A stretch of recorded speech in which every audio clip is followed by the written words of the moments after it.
Hi అండి. ఈరోజు మా అమ్మ రాగి సంగటి చేసింది. ఎలా చేసుకోవాలో చూద్దాం.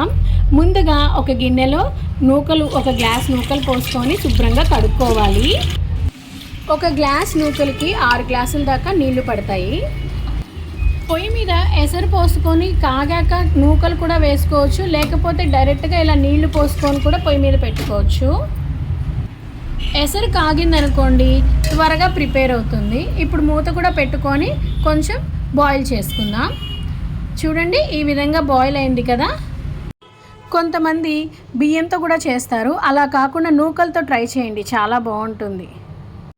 హాఫ్ గ్లాస్ కంటే తక్కువగా రాగి పిండిని తీసుకొని దాంట్లో ఒక గ్లాస్ వాటర్ పోసుకొని ఇలా కలుపుకుంటూ పోసుకోవాలి, లేకపోతే ఉండలు కట్టేస్తాయండి. చూడండి, ఇలా కలుపుకుంటూ ఉంటే బాగుంటుంది. ఇలా కలిపాక ఒక 5 నిమిషాలు అలా మగ్గనివ్వాలి. ఎప్పుడైతే బబుల్స్ ఆగిపోతాయో అప్పుడు రాగి సంగటి ఉడికిపోయినట్టే.